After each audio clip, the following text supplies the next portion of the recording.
किसी शहर के रेलवे स्टेशन पर एक भिखारी रहता था। वो वहां आने जाने वाली रेलगाड़ियों में बैठे यात्रियों से भीख मांगकर अपना पेट भरता था। एक दिन जब वह भीख मांग रहा था तो सूट बूट पहने एक लंबा सा व्यक्ति उसे दिखा। उसने सोचा कि यह व्यक्ति बहुत अमीर लगता है, इससे भीख मांगने पर यह मुझे जरूर अच्छे पैसे देगा। वह उस लंबे व्यक्ति से भीख मांगने लगा। भिखारी को देखकर उस लंबे व्यक्ति ने कहा, तुम हमेशा मांगते ही रहते हो, क्या कभी किसी को कुछ देते भी हो? भिखारी बोला, साहब मैं तो भिखारी हूं, हमेशा लोगों से मांगता ही रहता हूं। मेरी इतनी औकात कहां कि किसी को कुछ दे सकूं। लंबा व्यक्ति बोला, जब किसी को कुछ दे नहीं सकते तो तुम्हें मांगने का भी कोई हक नहीं है। मैं एक व्यापारी हूं और लेन देन में ही विश्वास करता हूं।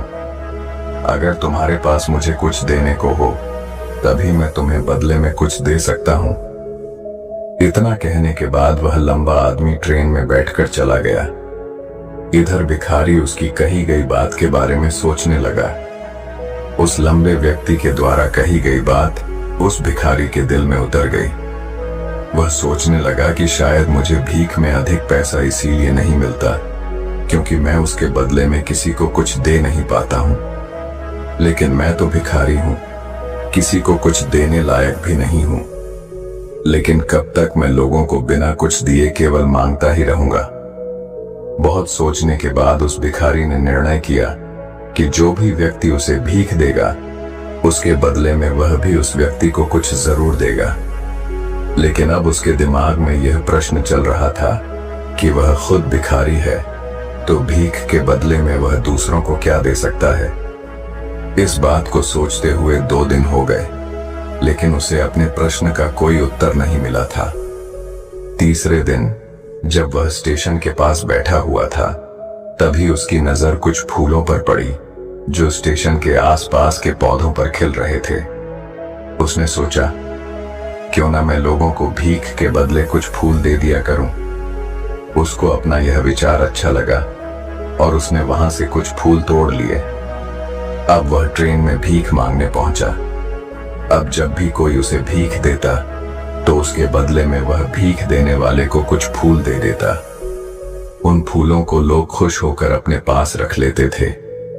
अब भिखारी रोज फूल तोड़ता और भीख के बदले में उन फूलों को लोगों में बांट देता था। कुछ ही दिनों में उसने महसूस किया कि अब उसे बहुत अधिक लोग भीख देने लगे हैं। वह स्टेशन के पास के सभी फूलों को तोड़ लाता था। जब तक उसके पास फूल रहते थे तब तक उसे बहुत से लोग भीख देते थे। लेकिन जब फूल बांटते बांटते खत्म हो जाते तो उसे भीख भी नहीं मिलती थी। अब रोज ऐसा ही चलता रहा। एक दिन जब वह भीख मांग रहा था तो उसने देखा कि वही लंबा व्यक्ति ट्रेन में बैठा है जिसकी वजह से उसे भीख के बदले फूल देने की प्रेरणा मिली थी। वह तुरंत उस व्यक्ति के पास पहुंच गया और भीख मांगते हुए बोला, आज मेरे पास आपको देने के लिए कुछ फूल हैं। आप मुझे भीख दीजिए तो बदले में मैं आपको कुछ फूल दूंगा। उस लंबे व्यक्ति ने उसे भीख के रूप में कुछ पैसे दे दिए और भिखारी ने कुछ फूल उसे दे दिए। उस लंबे व्यक्ति को यह बात बहुत पसंद आई। वह बोला, वाह क्या बात है, आज तुम भी मेरी तरह एक व्यापारी बन गए हो। इतना कहकर फूल लेकर वह लंबा व्यक्ति अपने स्टेशन पर उतर गया। लेकिन उस लंबे व्यक्ति द्वारा कही गई बात एक बार फिर से उस भिखारी के दिल में उतर गई। वह बार बार उस लंबे व्यक्ति के द्वारा कही गई बात के बारे में सोचने लगा और बहुत खुश होने लगा। उसकी आंखें अब चमकने लगीं। उसे लगने लगा कि अब उसके हाथ सफलता की वह चाबी लग गई है जिसके द्वारा वह अपने जीवन को बदल सकता है। वह तुरंत ट्रेन से नीचे उतरा और उत्साहित होकर बहुत तेज आवाज में ऊपर आसमान की तरफ देखकर बोला, मैं भिखारी नहीं हूं, मैं तो एक व्यापारी हूं, मैं भी अमीर बन सकता हूं। लोगों ने उसे देखा तो सोचा कि शायद यह भिखारी पागल हो गया है और अगले दिन से वह भिखारी उस स्टेशन पर फिर कभी नहीं दिखा। लेकिन 6 महीने बाद इसी स्टेशन पर दो व्यक्ति सूट बूट पहने हुए यात्रा कर रहे थे। दोनों ने एक दूसरे को देखा तो उनमें से एक ने दूसरे से हाथ मिलाया और कहा, क्या आपने मुझे पहचाना? दूसरा व्यक्ति बोला, नहीं, क्योंकि मेरे हिसाब से हम लोग पहली बार मिल रहे हैं। पहला व्यक्ति बोला, नहीं, आप याद कीजिए, हम पहली बार नहीं बल्कि तीसरी बार मिल रहे हैं। दूसरा व्यक्ति बोला, मुझे याद नहीं, वैसे हम पहले 2 बार कब मिले थे? अब पहला व्यक्ति मुस्कुराया और बोला, हम पहले भी 2 बार इसी ट्रेन में मिले थे।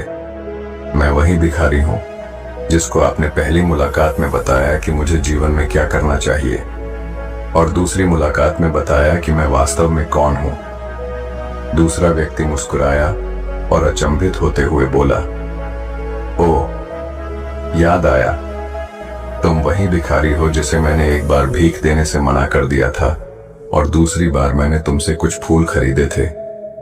लेकिन आज तुम ये सूट बूट में कहां जा रहे हो और आजकल क्या कर रहे हो?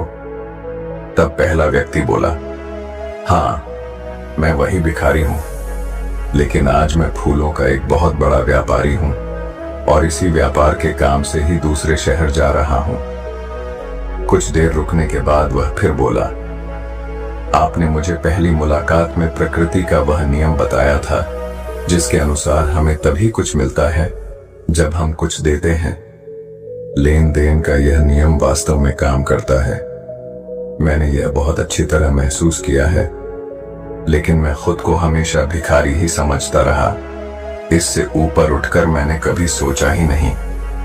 और जब आपसे मेरी दूसरी मुलाकात हुई तब आपने मुझे बताया कि मैं एक व्यापारी बन चुका हूं।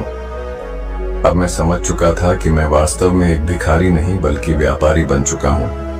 मैंने समझ लिया था कि लोग मुझे इतनी भीख क्यों दे रहे हैं, क्योंकि वह मुझे भीख नहीं दे रहे थे बल्कि उन फूलों का मूल्य चुका रहे थे। सभी लोग मेरे फूल खरीद रहे थे क्योंकि इससे सस्ते फूल उन्हें कहां मिलते।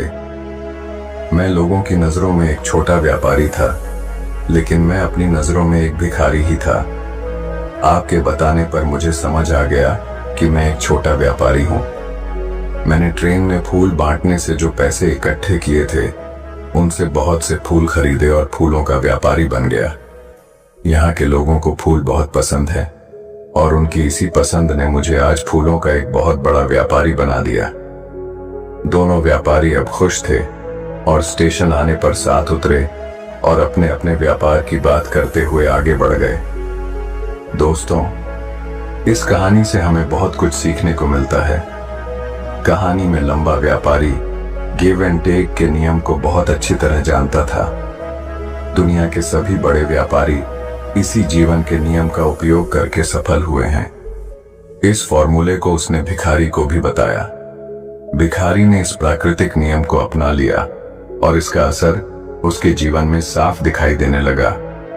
उसने अपनी सोच बदली और उसकी जिंदगी बदल गई। यह कहानी हमें बताती है कि हम यदि अपनी सोच बदल लें तो कुछ भी हासिल किया जा सकता है।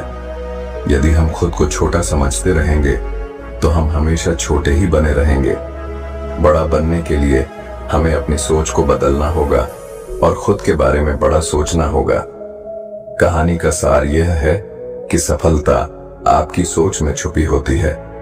खुद का आत्मसम्मान जगाइए, अपनी सोच को बड़ा बनाइए और देखिए कैसे आप सफलता के शिखर पर पहुंच जाते हैं।